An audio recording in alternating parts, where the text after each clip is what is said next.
এটা কোন দেশ রে ভাই? এটা কোন দেশ? এদেশের শিক্ষা গ্রহণ করা পাপ।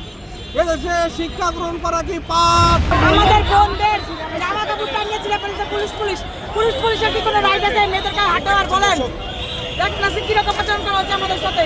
অবৈধ সরকারি চাকরি 2 নম্বরই করে দিয়ে চাকরি খাওয়া চাকরি করে পায় আর বৈধ খালি চাকরি পায় না। বৈধ সরকারি চাকরি পায় না। লাখ লাখ টাকা বানিয়ে তো নিষ্পেষিত নির্যাতিত বগুড়ারবাসী একটাকেও চাকরি দেয় নাই।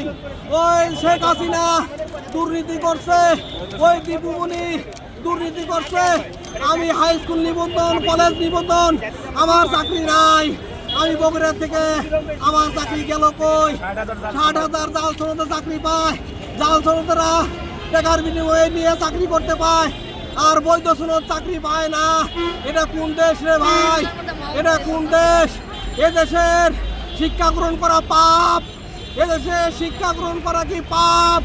এত কষ্ট করে অনার্স মাস্টার্স পাস করছি, কত কষ্ট করে আজ দিনের পর দিন সার্টিফিকেট অর্জন করছি, সেই সার্টিফিকেট কোনো মূল্য নাই। কয়জনকে আমরা দেখতে পাচ্ছি নারী শিক্ষকদের নিয়ে আসা হচ্ছে শাহবাগ থানায়।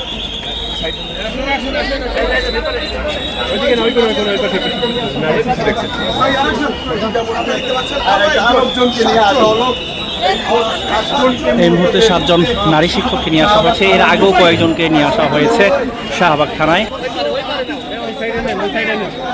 সুপারিশপ্রাপ্ত শিক্ষকদের যে আন্দোলন চলছিল সেই আন্দোলনের থেকে তাদেরকে আটক করে নিয়ে আসা হয়েছে শাহবাগ থানায়।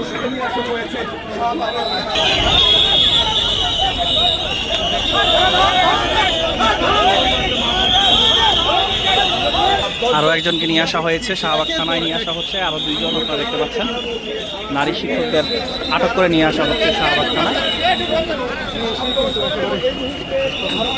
আপনারা দেখছেন সরাসরি ঢাকা পোস্টে।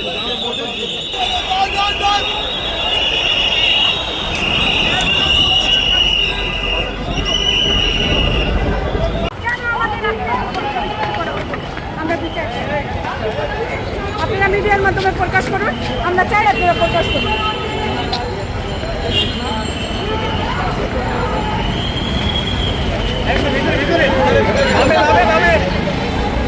আরও একজন সুপারিশপ্রাপ্ত নারী শিক্ষক যিনি আন্দোলন করছিলেন। আমাদের দাবি আদায়ের জন্য এখানে রাজপথে উঠলাম। দেখুন আমাদের থানায় নিয়ে যাওয়া হচ্ছে, দেখুন আপনারা দেখুন।